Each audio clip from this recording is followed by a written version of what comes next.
Well, hello and welcome to the Village Online. I am so glad that you've chosen to join us.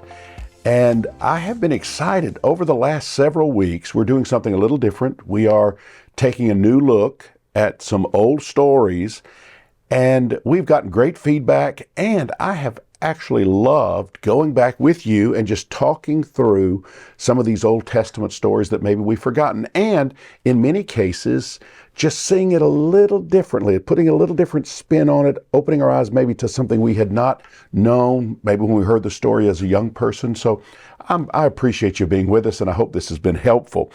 Our last time together, we talked about the third of the Jewish patriarchs. You know, you always hear Abraham, Isaac, and Jacob. So that was the last time we got together. And you might remember from the Genesis narrative, Jacob, he had kind of been a trickster his whole life. He just kind of was, just any way he could kind of take advantage. That's what he did. And then he finally had this moment where he had to wrestle with, the Bible doesn't let us know. Was he wrestling with God? Was he wrestling with an angel? Was he wrestling with himself? We just know that he spent a whole night wrestling.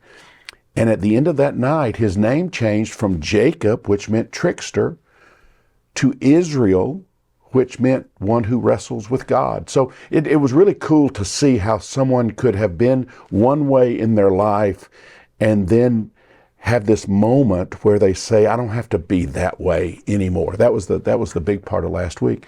But as we're going today, I want to talk about Jacob's family. And his family, his sons, end up being the 12 tribes of Israel. So it becomes a very significant part of the Bible story, a very significant part of Jewish history. And so let me set it up by saying this.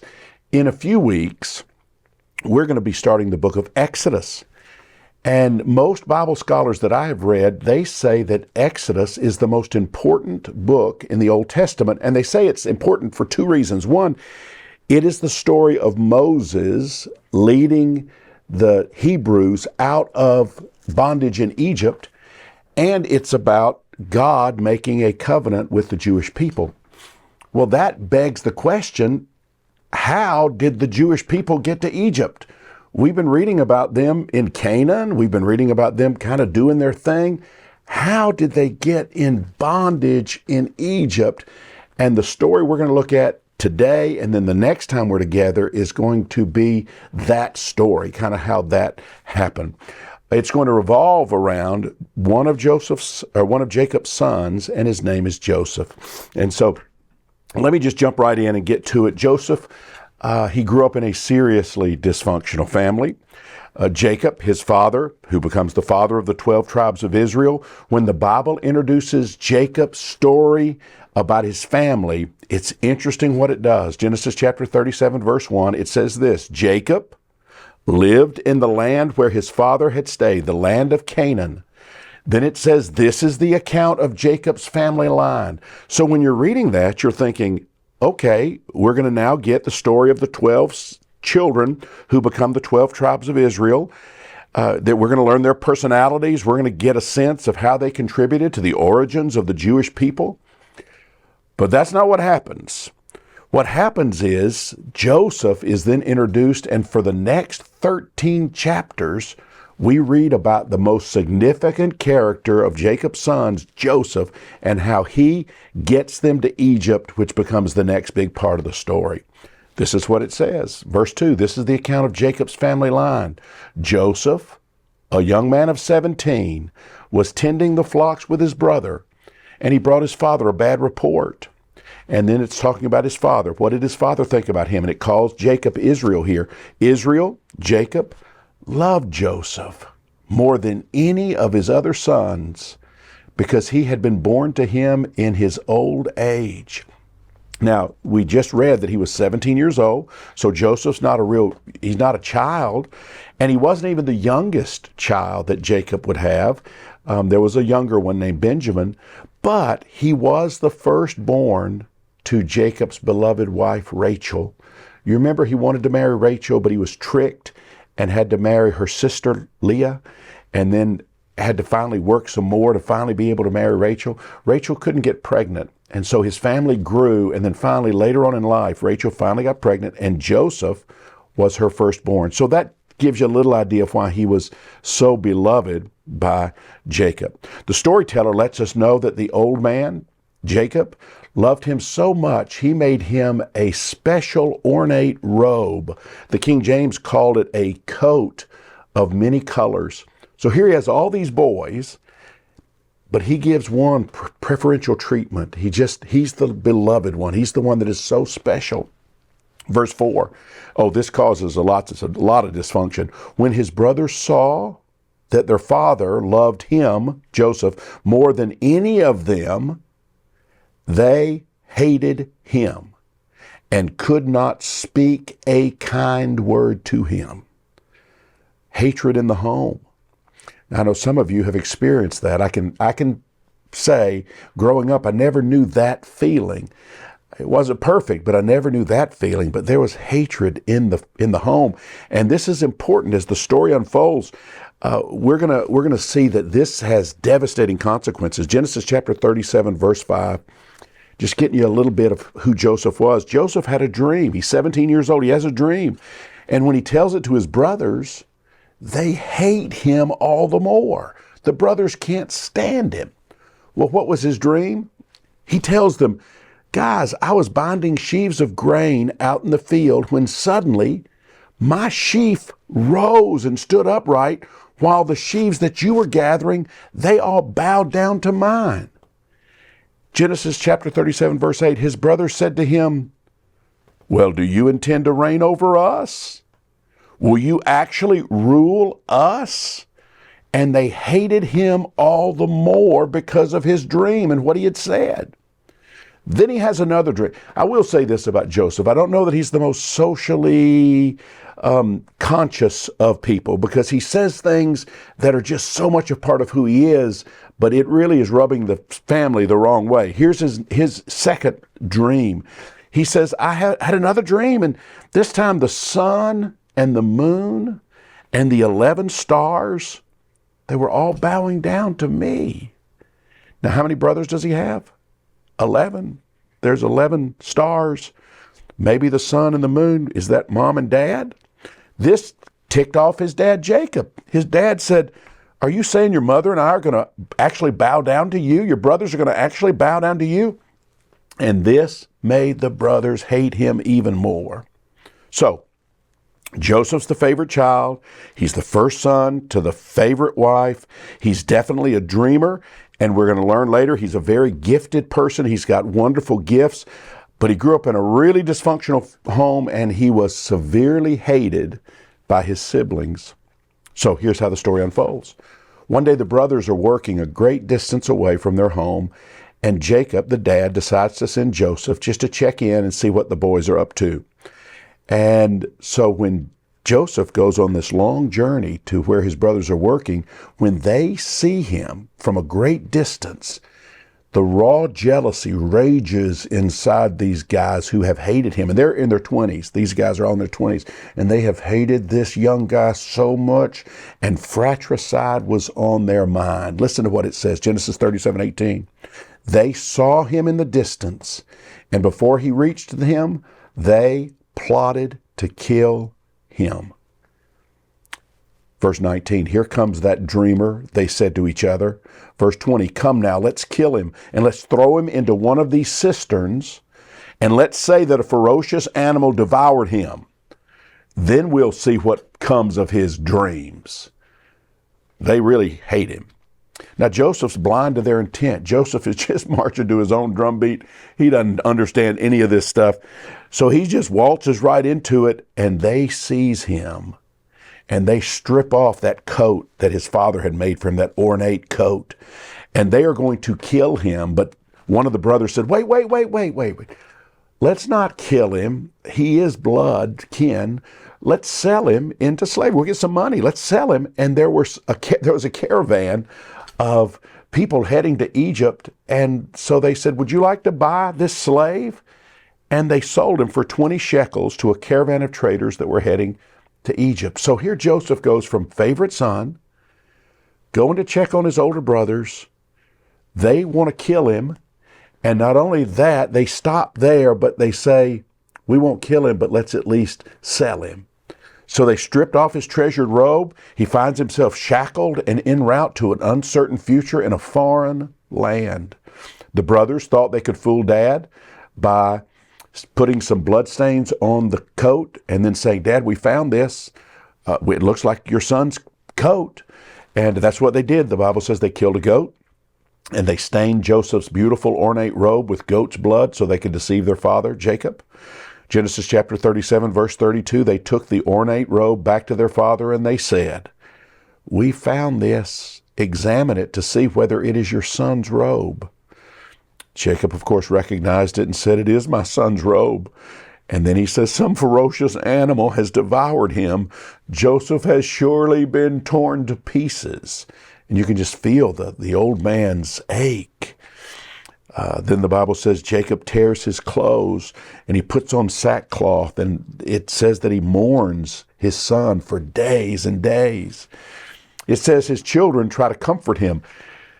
This is funny because here the boys, they've been the one who's done this terrible thing, but they go to their dad and they say, Dad, we just want to comfort you.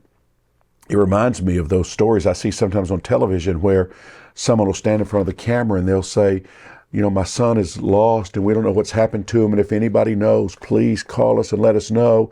And then you find out later, oh my stars, that was the person that killed the boy. Well, that's these guys. They're just acting. They're saying, Dad, we're so sorry. But they're actually the perpetrators of the whole event. Anyway, Genesis chapter 37, verse 35, Jacob says, I will continue to mourn until I join my son in the grave. Now, this is all important. The reason I read these scriptures, because this is going to be really important today, but then the next time we get together, it is going to you're going to see some things that's going to blow your mind. So that's why I wanted to go into a little more depth on this part of the story, what his brothers did to him. But now he is in a caravan and he's going to be sold into Egypt. And he is sold to a man named Potiphar.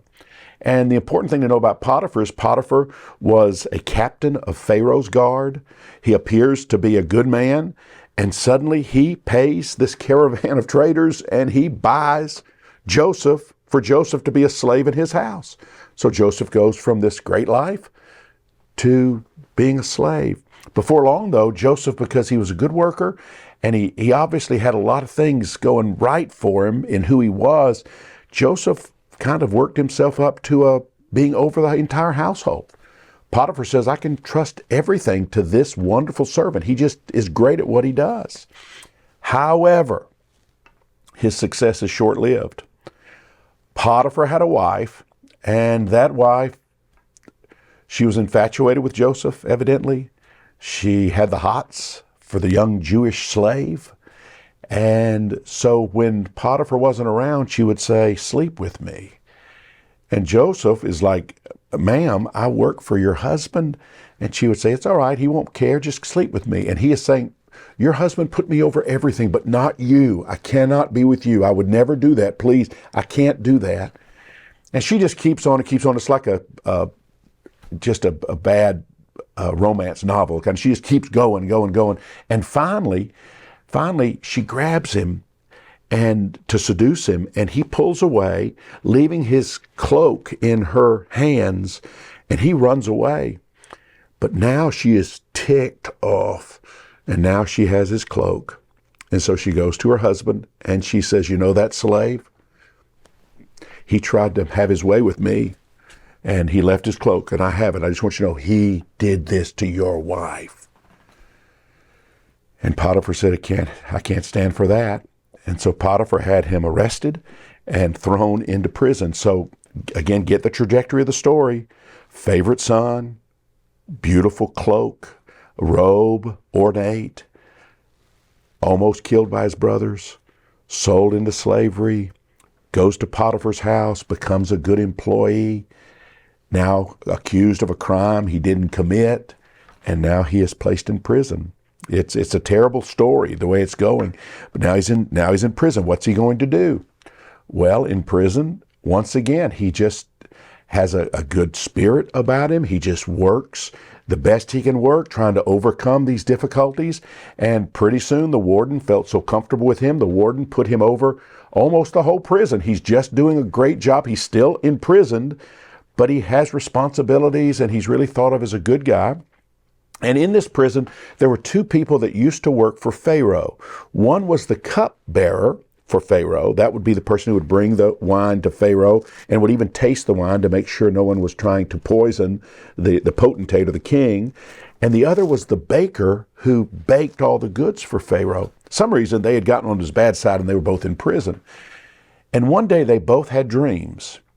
And they couldn't figure out what the dreams were about, so they came to Joseph, who evidently had a good feel for dreams. Remember his own dream. He was very much into dreams.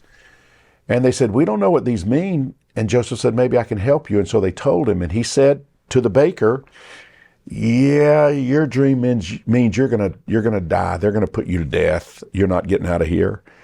And to the cupbearer, he said, "But your dream lets me know that you are going to get out. You're going to be forgiven. Pharaoh's going to invite you back into his court.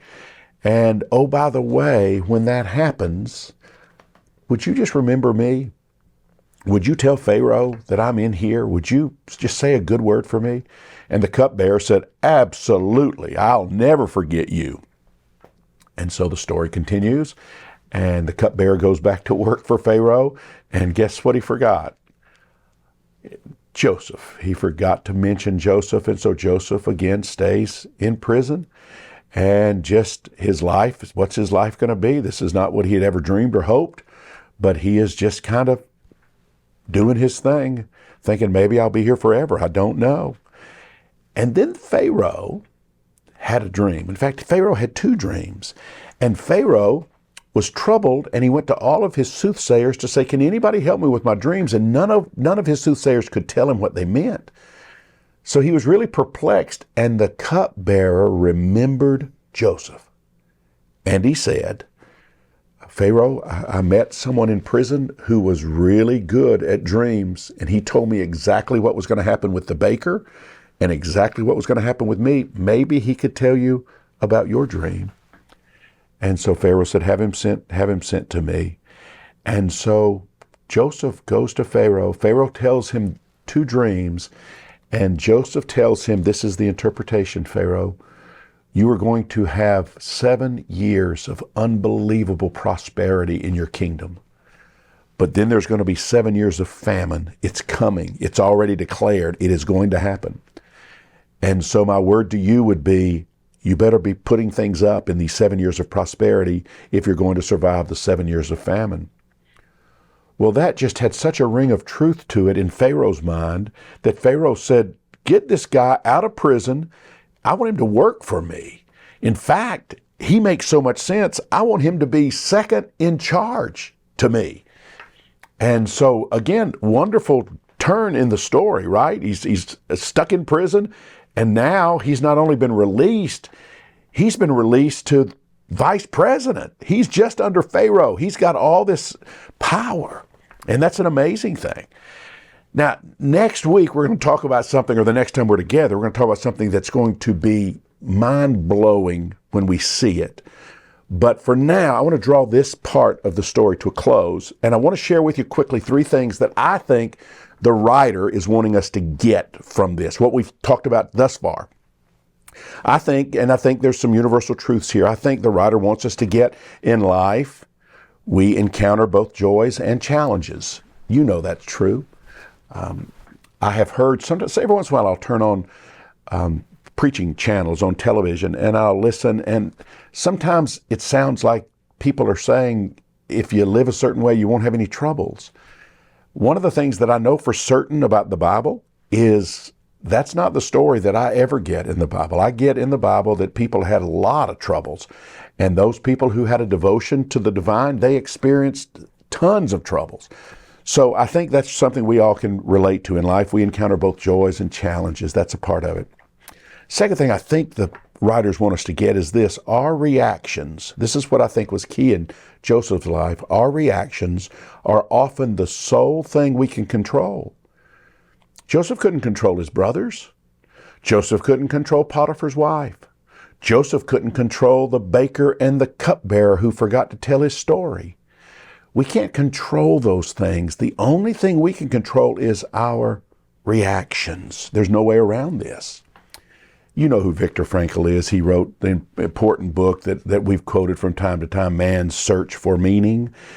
And this is a quote. This is, to me, the best of all of his quotes. Listen to this. Between stimulus and response, there is a space. In that space is our power to choose our response. In our response lies our growth and our freedom. Can I read that to you again? Because this could get into your mind, and if this could really saturate my mind, we'd be so much better off. Listen to this. Between stimulus, the bad thing happening to us, and our response, there is a space. In that space is our power to choose our response. In our response lies our growth and our freedom. I think that was key for Joseph. I think Joseph, I'm not saying that when he went through these tragedies, he didn't get sad or he didn't have periods of depression or despair. I'm thinking that he probably went through all of those things. But I think when he would get a hold of himself, he would say to himself, I can't control this. The only thing I can control is my attitude towards it. And I'm going to keep trusting. I'm going to keep hoping. I'm going to keep believing. I'm going to keep serving and doing my very best because I can't control anything else. That's the only thing I can control. And that leads me to the third and the final thing that I think this is all about today. And that's in every phase, whether it's uplifting or challenging, God, we believe this, God stands by our side. And recognizing God is with us is a massive part of making it through the hard times. Let me read it one more time. In every phase you go through, whether uplifting or challenging, God stands by our side. And recognizing God is with us is a massive part of making it through the hard times. The Bible has an interesting way of framing this, but we see it in Joseph's story. The Bible says it often, God is with Joseph. I believe when he was a boy living in that dysfunctional house, I believe that Joseph knew God was with him. When he was working for Potiphar, Genesis chapter 39, verses 2 and 3, the Lord was with Joseph so that he prospered. He lived in the house of the Egyptian master. When his master saw that the Lord was with him and that the Lord gave him success in everything he did, he was drawn to Joseph. Or here, after being thrown in prison, Joseph found favor in the eyes of the warden. Genesis 39:21, the Lord was with him. He showed him kindness and granted him favor in the eyes of the prison warden. Or again, chapter 39, verse 23, the warden paid no attention to anything under Joseph's care because the Lord was with Joseph and gave him success in whatever he did. God was with Joseph. 3 times you see it. God is with Joseph. God is with Joseph. God is with Joseph. Now, I think I can build a case that God is with everybody. God is with everybody. I think it is more than God just being with Joseph. I think it is Joseph being aware that God is with him. I think it is more than God being with Joseph. I think it is Joseph being aware that God is with him. When it says God was with Joseph, I think that means Joseph was aware of the divine. He was good. He knew he was safe. He was going to make it through because God was with him. He hoped against hope. He'd live out his dreams that he had as a teenager, but he held to the idea that God was there with him. You've heard it. You've heard people say, I just believed God was with me, and that got me through. Sometimes we interchange the words. I've heard people say, Jesus was with me. I've said that. I just have felt Jesus was with me during that bad time. I want to close with a story that I first read 30 plus years ago. And it's one of those stories that when I read it, it put a lump in my throat. And when I read it, I knew there was something really important to it, and I have never forgotten it. And this past week, as I have thought about the first part of the Joseph story, all of the betrayal and all the heartbreak and all the sorrow and all the difficulties and all the being lied about, all of those things, that idea that God was with him made me think of this story. So I wanted to share it with you, and this will be the way that we close. The story's from a man named Tom Schmidt, who as a young man was doing an internship as a chaplain at a state-run convalescent hospital. Listen to this. The state-run convalescent hospital is not a pleasant place. It's large, understaffed, and overfilled with senile and helpless and lonely people who are waiting to die. On the brightest of days, it seems dark inside, and it smells of sickness and stale urine. I went there once or twice a week for 4 years, but never wanted to go there, and I always left with a sense of relief. It's not the kind of place one gets used to. On this particular day, I was walking in a hallway that I had not visited before, looking in vain for a few people who were alive enough to receive a flower and maybe a few words of encouragement from me. This hallway seemed to contain some of the worst cases, strapped onto carts or into wheelchairs and looking completely helpless. As I neared the end of this hallway, I saw an old woman strapped up in a wheelchair. Her face was an absolute horror. The empty stare and the white pupils of her eyes told me that she was blind. The large hearing aid over one ear told me that she was almost deaf. One side of her face was being eaten away by cancer. There was a discolored and running sore covering part of one cheek, and it had pushed her nose to one side, dropped one eye, and distorted her jaw, so that what should have been the corner of her mouth was now the bottom of her mouth. As a consequence, she drooled constantly. I was told later that when new nurses arrived, the supervisor would send them to feed this woman, thinking that if they could stand this sight, they could stand anything in the building.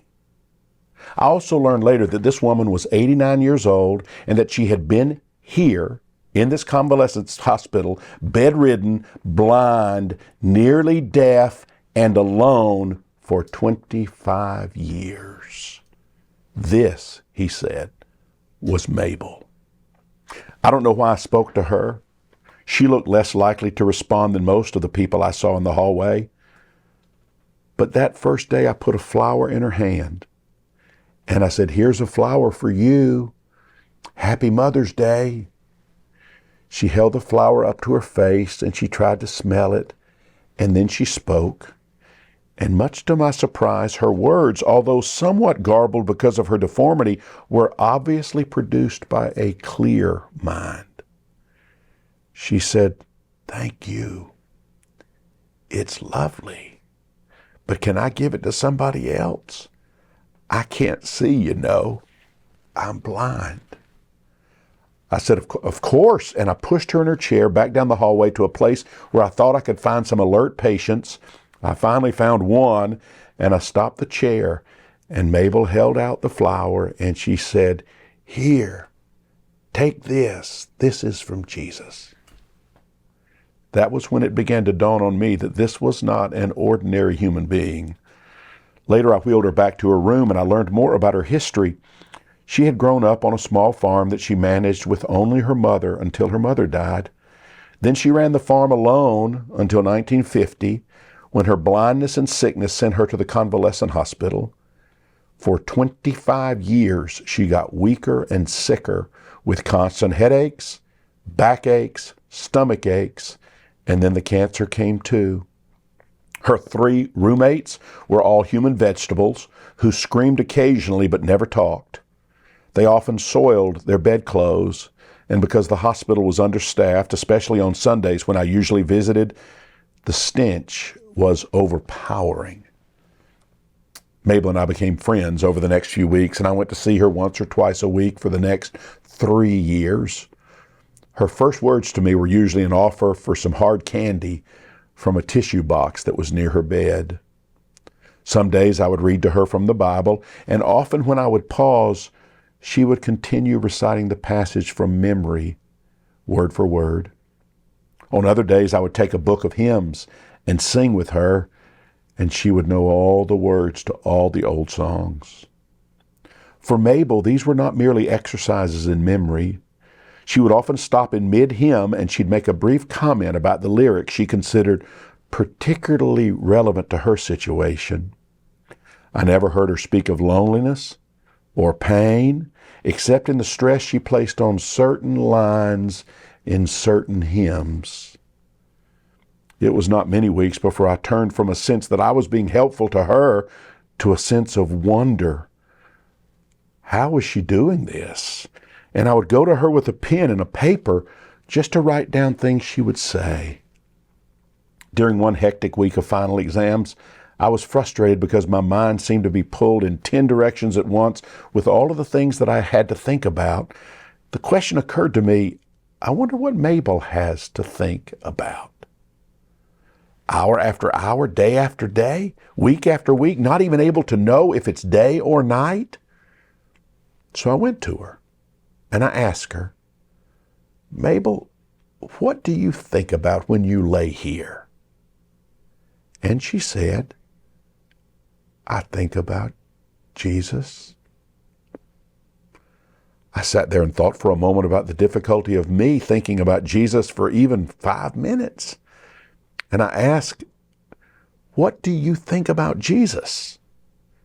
She replied slowly and deliberately as I wrote, I think about how good he's been to me. He's been awfully good to me in my life, you know. I'm one of those kind who's mostly satisfied. Lots of folks wouldn't care much for what I think. Lots of folks would think I'm kind of old-fashioned, but I don't care. I'd rather have Jesus, you know. He's been all the world to me. And then Mabel began to sing an old hymn. Jesus is all the world to me, my life, my joy, my all. He is my strength from day to day. Without him, I would fall. When I am sad, to him I go. No other one can cheer me so. When I am sad, he makes me glad.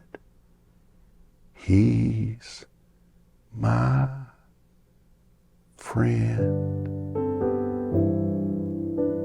The writer continues, this is not fiction. Incredible as it may seem, a human being really lived like this. I know. I knew her.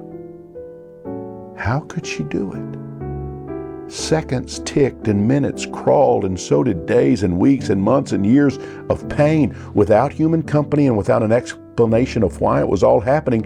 And yet she lay there and sang hymns? How could she do it? The answer? I think it's Mabel had something you and I maybe don't have a lot of.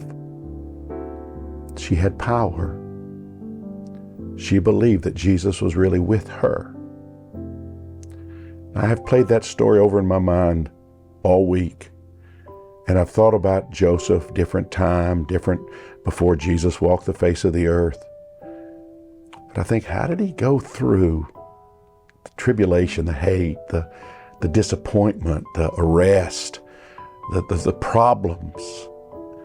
And I think to that little verse I kept saying, God was with him. God was with him. God was with him. And I thought about you. I thought about me. I thought about our lives. And I thought about, while we have never experienced anything maybe like Joseph, many of you maybe have experienced some things that are really tragic. I've experienced some tough stuff along the way. But you know what? I want to be able to go through those things knowing I can control my reaction to it, and also trusting deep down. Can't prove it at all, but trusting just deep down. God's with me. He's my friend. And he wants to be your friend. He loves you.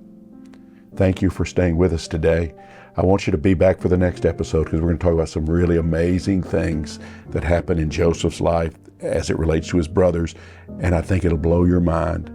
And but before we go, I just want to have a prayer. So would you bow your heads with me, please?